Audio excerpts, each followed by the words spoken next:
జై శ్రీరామ్ వందే మాతరం. నేను మీ పులమో నరసింహులు. మీరు చూస్తున్నది విశ్వం యాత్ర తెలుగు యూట్యూబ్ ఛానల్. ఇక్కడ అమ్మవారి విగ్రహానికి ఎందుకు నీటితో అభిషేకం చేయరు? ఈ దేవాలయానికి శ్రీరంగం దేవాలయానికి ఉన్న సంబంధం ఏమిటి?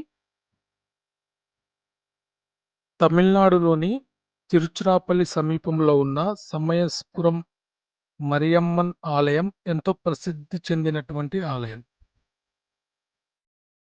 18వ శతాబ్దం ప్రారంభంలో రెండవ విజయరామ చక్రవర్తి ప్రస్తుత ఆలయ రూపాన్ని నిర్మించారని చరిత్రకారులు చెబుతారు.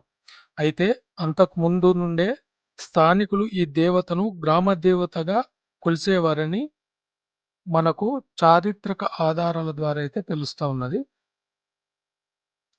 ఒక ప్రసిద్ధ కథనం ప్రకారం ఈ విగ్రహం మొదట శ్రీరంగంలోని శ్రీ రంగనాథ స్వామి ఆలయంలో ఉండేది. అయితే ఆ విగ్రహం వల్ల స్వామివారికి అనారోగ్యం కలుగుతుందని ఆలయ ప్రధాన అర్చకులు భావించి దానిని బయటకు పంపించారని చెబుతారు.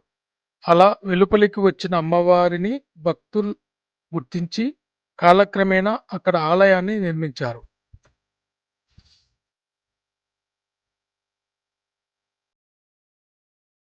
పదిహేడవ శతాబ్దంలో ఈ ప్రాంతాన్ని విజయనగర రాజులు తమ సైనిక స్థావరంగా ఉపయోగించేవారు. యుద్ధంలో విజయం సాధిస్తే అమ్మవారికి ఆలయం నిర్మిస్తామని మొక్కుకున్నారు. విజయం తర్వాత నిర్మించారని మరొక కథనం ప్రాచుర్యంలో ఉంది. ఈ ఆలయంలోని ప్రధాన దేవత మరియమ్మన్. మరియమ్మన్ విగ్రహము రాయి లేదా లోహంతో చేసినది కాదు.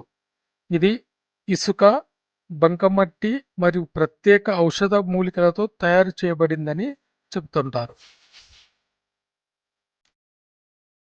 విగ్రహం మట్టితో తయారు చేసినందువలన ప్రధాన విగ్రహానికి నేరుగా నీటితో అభిషేకం చేయరు. దీనికి బదులుగా ప్రధాన విగ్రహం ముందు ఉంచినటువంటి ఒక చిన్న రాతి విగ్రహానికి ఆచార స్నానం చేయిస్తుంటారు. భక్తులు ఈ అమ్మవారిని అమ్మలగన్న అమ్మగా, రోగాలను నయం చేసే శక్తి స్వరూపిణిగా భావిస్తూ ఉంటారు.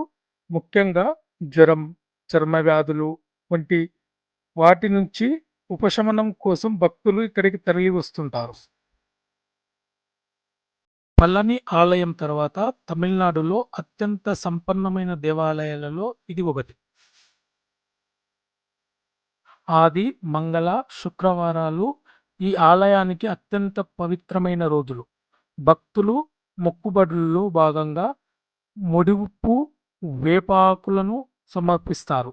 కొన్ని సందర్భాల్లో భక్తులు అత్యంత కఠినమైన దీక్షలు కూడా పాటిస్తారు. ఈ వీడియో మీకు నచ్చినట్టయితే సబ్స్క్రైబ్ చేయండి, లైక్ చేయండి, షేర్ చేయండి, మా ఛానల్కి సపోర్ట్ చేయండి. మరిన్ని వీడియోలతో మీ ముందుకు వస్తాం.